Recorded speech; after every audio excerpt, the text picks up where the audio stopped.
Hi, my name is Sheila Payne. I'm from Curacao. My family came from another island called St. Kitts. We are Caribbean people. Um, you know how sometimes how words can just trigger something in you. Words, sounds, smell, stories can, open up a part of you that you remember certain things, you see certain things, you feel certain things, and it fills you up with sometimes questions like what happened to, what became of, what if. In Curacao, we all knew the story of these people that we at a time considered to be backwards, strange, always having these clashing colors. We consider them to be rough, not so civilized, and mysterious. They spoke a language that, some people spoke it. We have even songs. Guinea. They spoke this language. The last person that spoke this language died in the 70s. So with that person also the language dies. So the Luangu people, they spoke Guinea. They lived on this island. They came actually, just as most of us, they came with the slave trade. But the way they lived was a bit different. They knew a lot about the land. They knew a lot about the herbs. And they always tell people not to eat salt. But yeah, people didn't really take them seriously because they consider them to be backward people. So they never, listened to them. But as the story goes, is that these Luangu people, one day, they all came together and they was like walking and they had like a horn and they was blowing this horn and they was saying, Lemete, lemete, lemete wa, lemete wa, lemete, lemete, lemete wa, lemete wa. And people were like, what's going on with these Luango people? What are they going to do? So they walked, and at a certain point, they went to a hill called Serumandinga, and they climbed this hill, and they gathered. Some people came to see because they was wondering what these Luango people going to do. And then as they gathered, they all came together. They formed like a circle. They bowed their heads and then they sat down on the ground. They sat down like they were statues. And everybody was, people who were witnessing looked at them. What are they going to do? And then suddenly they stand up. And they say, Limite, limite, limite, wah! And they all start running. It looked as if they were going to run and fall from the cliff. They run. And then they climbed, they flew away. That was the story, that the Luango flew away.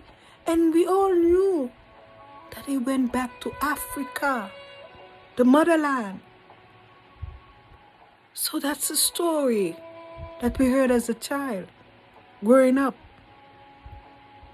But there's also a story, in that story, of one Luango that didn't fly. He couldn't fly because he ate salt.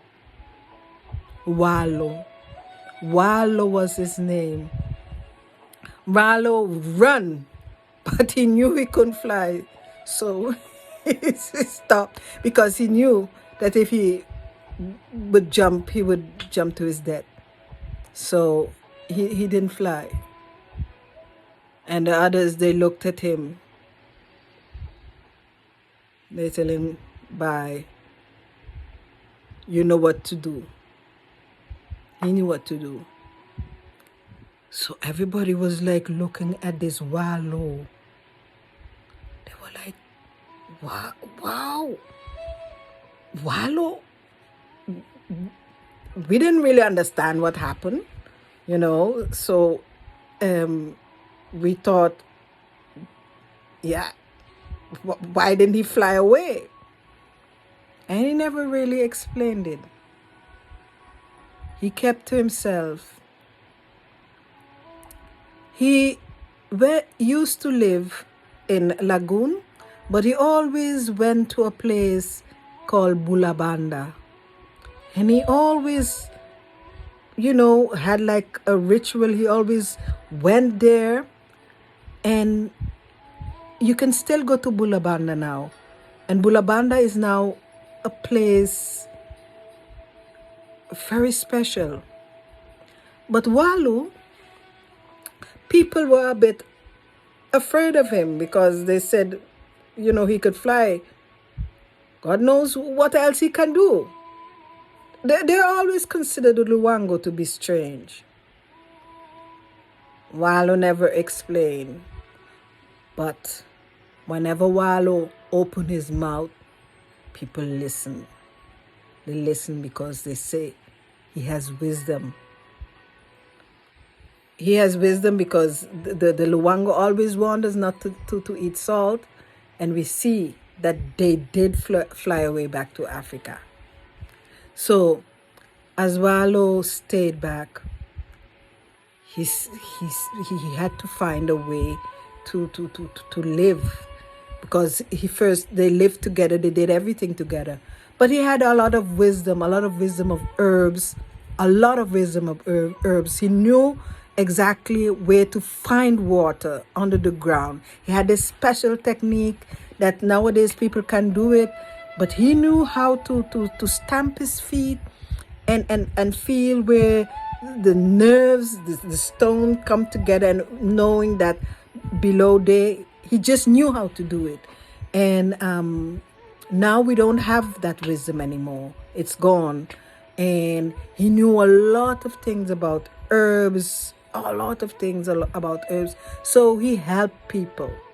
And he tell people a lot of stories. And he told them, those who fly away, they were coming back. They will be coming back with messages. But we have to listen and understand the messages. They will come back in time when we need them. They always come back in time when we need to unite, when we need unity.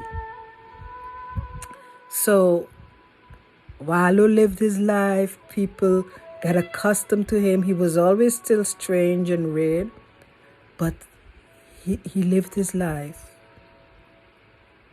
He got children, and he told the children this secret that has been passed down to them years and years.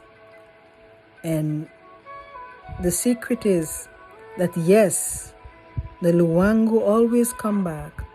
They always come back. You see, when we have the Sahara dust that's coming back,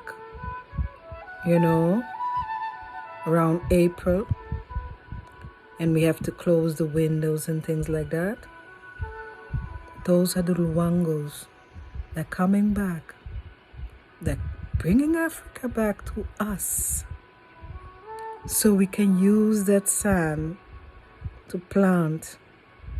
We have to understand what the wind is bringing us. We have to understand what our ancestors left back for us.